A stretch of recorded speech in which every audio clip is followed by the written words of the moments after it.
Hello everyone, आप सभी का फिर से स्वागत है। ये टेस्ट सीरीज संख्या 8 है। इस टेस्ट सीरीज में 50 प्रश्नों को कवर किया गया है, जो कि एग्जाम के पॉइंट ऑफ व्यू से बहुत ही महत्वपूर्ण प्रश्नों का यह संग्रह है। इसका PDF Telegram channel Telegram quiz group में मिल जाएगा। वीडियो के डिस्क्रिप्शन बॉक्स में उसका लिंक है, आप ज्वाइन कर सकते हैं। तो चलिए पहला प्रश्न देखते हैं। पूछा गया है कि लोहे के तार के स्थान पर विद्युत शक्ति के संचरण के लिए सामान्यतः तांबे के तारों का प्रयोग किया जाता है, क्यों? लोहे के तार के स्थान पर विद्युत शक्ति के संचरण के लिए सामान्यतः तांबे के तारों का प्रयोग किया जाता है, क्यों? क्योंकि तांबा लोहे के तुलना में बिजली का बेहतर संवाहक है। सी ऑप्शन इसका सही आंसर होगा। सेकंड प्रश्न है, जलमग्न वस्तु का पता लगाने के लिए किस उपकरण का उपयोग किया जाता है? जलमग्न वस्तु का पता लगाने के लिए किस उपकरण का उपयोग किया जाता है? तो सोनार का, बी ऑप्शन। थर्ड नंबर है, गामा किरणें पैदा कर सकती है। गामा किरणें पैदा कर सकती है जीन उत्परिवर्तन को। ऑप्शन ए इसका सही जवाब हो जाएगा। प्रश्न संख्या 4 है, ट्रांसफार्मर कन्वर्ट करने के लिए एक उपकरण है। ट्रांसफार्मर कन्वर्ट करने के लिए एक उपकरण है, तो बताइए ट्रांसफार्मर कन्वर्ट किसको किस में करता है? तो देखिए इसका सही जवाब होगा कम वोल्टेज एसी को उच्च वोल्टेज एसी में, यानी सी ऑप्शन। प्रश्न संख्या 5 है, निम्नलिखित में किसमें हम सितार और वीणा के ध्वनियों में अंतर पाते हैं? किसमें हम सितार और वीणा के ध्वनियों में अंतर पाते हैं? इसका सही जवाब है गुणवत्ता, बी ऑप्शन। प्रश्न संख्या 6 है, पूछा गया है कि थायराइड हार्मोन के रूप में किस दवा का उपयोग किया जाता है? थायराइड हार्मोन के रूप में किस दवा का उपयोग किया जाता है? लेवोथायरॉक्सिन इसका सही जवाब होगा, D option right option. 7 number है, निम्नलिखित में से कौन जीन का निर्माण करता है? निम्नलिखित में से कौन जीन का निर्माण करता है? तो पॉलीन्यूक्लियोटाइड्स जो है जीन का निर्माण करता है, ए ऑप्शन इसका सही आंसर होगा। प्रश्न संख्या 8 है, ग्रेविलिया रोबस्टा किसका वैज्ञानिक नाम है? ग्रेविलिया रोबस्टा किसका वैज्ञानिक नाम है? तो सही जवाब है सिल्वर ओक का, सी ऑप्शन। 9 नंबर है, मूत्र का हल्का पीला रंग किस वर्ण के उपस्थिति के कारण होता है? मूत्र का हल्का पीला रंग किस वर्ण के उपस्थिति के कारण होता है? सही जवाब है यूरोक्रोम। प्रश्न संख्या 10 है, कौन सा अंग वसा में घुलनशील विटामिन का भंडारण करता है? कौन सा अंग वसा में घुलनशील विटामिन का भंडारण करता है? सही जवाब यकृत यानी liver, C option right option. 11 number है, 1904 में अभिनव भारत सोसाइटी का आयोजन किसने किया था? 1904 में अभिनव भारत सोसाइटी का आयोजन किसने किया था? सही जवाब है वीडी सावरकर, बी ऑप्शन। प्रश्न संख्या 12 है, 1941 में जिन्होंने व्यक्तिगत नागरिक की नीति के माध्यम से युद्ध के प्रयासों को शांतिपूर्वक विरोध करने का निर्णय लिया। बताइए 1941 में जिन्होंने व्यक्तिगत नागरिक के नीति के माध्यम से युद्ध के प्रयासों को शांतिपूर्वक विरोध करने का निर्णय लिया, वो कौन थे? इसका सही जवाब है Mahatma Gandhi, D option. 13 number है, बंगाल में एक नए भूमि अभिजात वर्ग की स्थापना किसने की? बंगाल में एक नए भूमि अभिजात वर्ग की स्थापना किसने की? तो याद रखिएगा मुसाद कुटी खान, ऑप्शन ए इसका सही आंसर होगा। 14 नंबर है, अंग्रेजी ईस्ट इंडिया के निम्नलिखित गवर्नर जनरल में किसने भारतीय मूल के राज्यों के मामले में तटस्थता और गैर हस्तक्षेप की नीति पेश की? अंग्रेजी ईस्ट इंडिया के निम्नलिखित गवर्नर जनरल में से किसने भारतीय मूल के राज्यों के मामले में तटस्थता और गैर हस्तक्षेप नीति पेश की? सही जवाब है Lord Cornwallis, B option right option. प्रश्न संख्या 15 है, पूछा गया है कि कवि कालिदास के नाम का जो उल्लेख मिलता है वो कहां मिलता है? कवि कालिदास के नाम का जो उल्लेख मिलता है किस गुफा में, किस शिलालेख में? बताइए। तो याद रखिएगा बहुत ही महत्वपूर्ण प्रश्न है, बहुत बार पूछा जा चुका है। कालिदास के नाम का जो उल्लेख मिलता है वो ऐहोल शिलालेख में मिलता है। इसका सही आंसर सी ऑप्शन होगा। इसके बाद नेक्स्ट प्रश्न है, यहां पे देखिए थोड़ा सा टाइपिंग मिस्टेक हो गया है, तो आगे बढ़ते हैं। प्रश्न संख्या 16 है, 1956 राज्य पुनर्गठन के द्वारा कितने राज्यों और केंद्र शासित प्रदेशों की स्थापना की गई थी? 1956 में राज्य पुनर्गठन के द्वारा कितने राज्यों और केंद्र शासित प्रदेशों की स्थापना की गई थी? तो इसका सही जवाब है 14 राज्य और 6 केंद्र शासित प्रदेश को। 17 नंबर है, भारत के निम्नलिखित में से किस राज्य में थारू जनजाति निवास करती है? भारत के निम्नलिखित में से किस राज्य में थारू जनजाति निवास करती है? तो उत्तराखंड और उत्तर प्रदेश इसका सही जवाब होगा, डी ऑप्शन राइट ऑप्शन। प्रश्न संख्या 18, आपको बताना है निम्नलिखित में से कौन विटामिन ए का अच्छा स्रोत है? निम्नलिखित में से कौन विटामिन ए का अच्छा स्रोत है? सही जवाब है मछली का तेल। 19 नंबर है, निम्नलिखित में से कौन सा अंग पित्त रस का कार्य करता है? निम्नलिखित में से कौन सा अंग पित्त रस का कार्य करता है? वो है आपका जिगर, डी ऑप्शन। यानी जिगर जो है पित्त रस का कार्य करता है, डी ऑप्शन राइट ऑप्शन है। प्रश्न संख्या 20 है, निम्नलिखित में से किसे स्थानीय पवन के रूप में वर्गीकृत नहीं किया गया है? निम्नलिखित में से किसे स्थानीय पवन के रूप में वर्गीकृत नहीं किया गया है? अगर जवाब मालूम है तो कमेंट कीजिए। आप लोग कमेंट भी बहुत कम करते हैं, प्लीज कमेंट किया करिए। तो देखिए इसका सही जवाब होगा डी ऑप्शन, मानसून हवाएं। इसको स्थानीय पवन के रूप में जो है वर्गीकृत नहीं किया गया है। 21 है, काकरापारा परियोजना किस नदी पर बनी है? काकरापारा परियोजना जो है किस नदी पर बनी है? तो याद रखिएगा ताप्ती नदी पर काकरापारा परियोजना जो है बनी हुई है, ए ऑप्शन इसका सही आंसर होगा। और ऑक्सैलिक अम्ल निम्नलिखित में से किस में पाया जाता है? प्रश्न संख्या 22 में पूछा गया ऑक्सैलिक अम्ल निम्नलिखित में से किस में पाया जाता है? तो ऑप्शन ए है दूध, ऑप्शन बी इमली, ऑप्शन सी टमाटर, ऑप्शन डी नींबू। याद रखिएगा ऑक्सैलिक अम्ल टमाटर में मिलता है, तो सी ऑप्शन इसका सही आंसर हो जाएगा। प्रश्न संख्या नेक्स्ट जो है 23 नंबर, भारत के निम्नलिखित राष्ट्रीय उद्यानों को उत्तर से दक्षिण की ओर व्यवस्थित कीजिए और नीचे दिए गए कोड का प्रयोग करके सही उत्तर का चुनाव कीजिए। तो जो राष्ट्रीय उद्यान है इनको उत्तर से दक्षिण की ओर व्यवस्थित करना है। तो देखिए इसका जो सही जो आंसर होगा वो होगा आपका, सबसे पहले कार्बेट आएगा, इसके बाद माधवी, इसके बाद जो है आपका इंद्रावती और नागरहोल। सी ऑप्शन में जो है इसको व्यवस्थित रूप से दिया गया है, तो सी ऑप्शन आपका सही आंसर है। 24 नंबर है, निम्नलिखित में से कौन भारत की सर्वोच्च न्यायालय के सलाह राय लेने के लिए जो है सक्षम है? वह कौन व्यक्ति है जो सर्वोच्च न्यायालय के सलाह या राय लेने के लिए सक्षम होता है? तो भारत के राष्ट्रपति जो होते हैं सर्वोच्च न्यायालय के सलाह या राय लेने के लिए ये सक्षम होते हैं, तो ए ऑप्शन इसका सही ऑप्शन होगा। 25 नंबर है, 50 साल पहले के तुलना में अगर बात करें तो ओजोन परत की पतली होने की जो स्थिति है इसमें नाटकीय रूप से वृद्धि हुई है। आपको बताना है कि ओजोन परत से क्या हेल्थ पे जो है इफेक्ट पड़ सकता है। तो देखिए ओजोन परत के पतले होने की जो स्थिति है इसमें नाटकीय वृद्धि से मोतियाबिंद और त्वचा कैंसर होने की बहुत ज्यादा संभावनाएं होती हैं, तो इसका सही आंसर होगा 3 और 4 यानी बी ऑप्शन। ठीक है, याद रखिएगा। प्रश्न संख्या नेक्स्ट है 26, बॉल बेयरिंग का उपयोग साइकिल और कारों में किया जाता है, क्यों किया जाता है? 26 नंबर है, बॉल बेयरिंग का उपयोग साइकिल और कारों में किया जाता है क्योंकि पहिया और धुरी के बीच संस्पर्श का प्रभावी क्षेत्र जो होता है वो घट जाता है, इसलिए बॉल बेयरिंग का प्रयोग साइकिल और कारों में किया जाता है। 27 नंबर है, भारत के संविधान को लागू करने वाली संविधान सभा के सदस्य कौन थे? भारत के संविधान को लागू करने वाली संविधान सभा के जो सदस्य थे वो थे विभिन्न प्रांतों की विधान सभाओं के द्वारा निर्वाचित सदस्य, यानी सी ऑप्शन। आप लोग कमेंट बहुत कम करते हैं, प्लीज कमेंट किया करिए। जिस प्रश्न का उत्तर अगर आपको मालूम है तो वीडियो को पॉज कीजिए, कमेंट कीजिए, इसके बाद आगे बढ़िए। प्रश्न संख्या 28 है, बहुत ही इंपॉर्टेंट प्रश्न है और बहुत बार पूछा जा चुका है, तो आपको मालूम होगा लाफिंग गैस। बताइए इनमें से 4 ऑप्शन जो दिया गया इनमें से लाफिंग गैस किसको कहते हैं? निम्नलिखित में से किस गैस को लाफिंग गैस के नाम से भी जाना जाता है?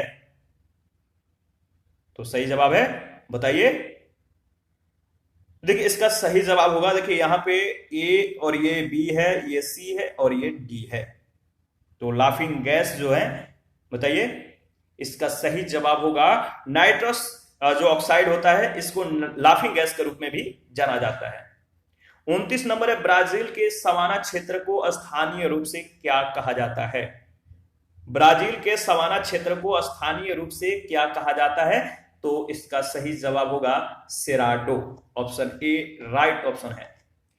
प्रश्न संख्या 30 है, भारत की 2011 के जनगणना के अनुसार भारत का बाल लिंगानुपात कितना है? भारत की 2011 के जनगणना के अनुसार भारत का जो बाल लिंगानुपात है वो है 920। कितना है? 920, याद रखिएगा। 31 है, 31 में पूछा गया है 1919 में सरकार के द्वारा पारित रॉलेट एक्ट का उद्देश्य निम्नलिखित में से कौन सा था? 1919 में सरकार के द्वारा पारित रॉलेट एक्ट का उद्देश्य निम्नलिखित में से बताइए कौन सा था? 4 ऑप्शन दिए गए हैं। तो इसका सही जवाब होगा डी ऑप्शन, राष्ट्रवादी आंदोलन की ताकत को तोड़ने के लिए जो है 1919 में सरकार के द्वारा रॉलेट एक्ट का जो है पारित किए जाना जो उद्देश्य था वो यही था। क्या था? राष्ट्रवादी आंदोलन के ताकत को जो है तोड़ देना, उनको छिन्न भिन्न कर देना। 32 नंबर है, निम्नलिखित में से कौन अखिल भारतीय ट्रेड यूनियन कांग्रेस के नेता थे? 4 ऑप्शन है, आपको बताना है कौन अखिल भारतीय ट्रेड यूनियन कांग्रेस के नेता थे। इसका सही जवाब होगा एनएम जोशी। एनएम जोशी जो है अखिल भारतीय ट्रेड यूनियन कांग्रेस के नेता थे। 33 है, मुस्लिम लीग ने 16 अगस्त 1946 को प्रत्यक्ष कार्यवाही दिवस विरोध के रूप में मनाया। तो बताइए मुस्लिम लीग ने 16 अगस्त 1946 को प्रत्यक्ष कार्यवाही दिवस किसके विरोध में मनाया? इसका सही जवाब होगा नेहरू के अधीन अंतरिम सरकार का गठन के विरोध में 16 अगस्त 1946 को मुस्लिम लीग ने प्रत्यक्ष कार्यवाही दिवस मनाया। ऑप्शन बी इसका सही आंसर होगा। 34 है, प्रिसेप्ट्स ऑफ जीसस किसके द्वारा लिखी गई पुस्तक है? प्रिसेप्ट्स ऑफ जीसस किसके द्वारा लिखी गई पुस्तक है? याद रखिएगा राममोहन राय के द्वारा, डी ऑप्शन। और 35 है, सही कालानुक्रमिक क्रम व्यवस्थित करें। गांधी इरविन समझौता, पूना पैक्ट, दूसरा गोलमेज सम्मेलन और सांप्रदायिक मतदाता। देखिए इस तरह का प्रश्न आपसे 1 या 2 जरूर पूछा जाएगा और हर एग्जामों में पूछा जाता है, तो याद रखिएगा। इसका सही जवाब क्या होगा आप बताइए। सही काल क्रमानुसार आपको व्यवस्थित करना है। इसका सही जवाब होगा, देखिए सबसे पहले गांधी इरविन समझौता कब हुआ था कमेंट करके बताइए। इसके बाद दूसरा गोलमेज सम्मेलन हुआ, इसका भी समय आप कमेंट करके बताएंगे। इसके बाद सांप्रदायिक मतदाता और पूना पैक्ट, यानी ऑप्शन ए इसका सही क्रम है। 36 है, बादामी गुफाओं का निर्माण निम्नलिखित राजवंश के काल में हुआ था। बादामी गुफाओं का निर्माण आपको बताना है कि निम्नलिखित में से किस राजवंश के काल में हुआ था? तो चालुक्यों के काल में, यानी डी ऑप्शन। 37 है, कुतुब मीनार के परिसर में महरौली स्तंभ मुख्य रूप से किसके लिए प्रसिद्ध है? कुतुब मीनार के परिसर में महरौली स्तंभ मुख्य रूप से किसके लिए प्रसिद्ध है? याद रखिएगा उत्कृष्ट गुणवत्ता वाला स्टील। ठीक है, तो सी ऑप्शन इसका सही आंसर होगा। 38 नंबर है, जालियांवाला बाग हत्याकांड के लिए जिम्मेदार जनरल डायर की गोली मारकर किसने हत्या कर दी थी? जालियांवाला बाग हत्याकांड कब हुआ था कमेंट करके बताइएगा। और इसके लिए जिम्मेदार जनरल डायर की गोली मारकर हत्या करने वाले जो व्यक्ति थे वो कौन थे? तो जनरल डायर को गोली मारकर हत्या किए थे, इनका नाम है उधम सिंह, सी ऑप्शन। आगे बढ़ते हैं, प्रश्न संख्या 39 है, निम्नलिखित में से कौन सा पत्र दक्षिण अफ्रीका में गांधी जी के द्वारा संपादित किया गया था? निम्नलिखित में से कौन सा पत्र दक्षिण अफ्रीका में गांधी जी के द्वारा संपादित किया गया था? इसका सही जवाब है इंडियन ओपिनियन, यानी ए ऑप्शन। बहुत ही महत्वपूर्ण प्रश्न है। प्रश्न संख्या 40 है, ब्रिटिश हाउस ऑफ कॉमन्स के सदस्य के रूप में चुने जाने वाले पहले भारतीय कौन थे? ब्रिटिश हाउस ऑफ कॉमन्स के सदस्य के रूप में चुने जाने वाले पहले भारतीय कौन थे? इसका सही जवाब है दादा भाई नौरोजी।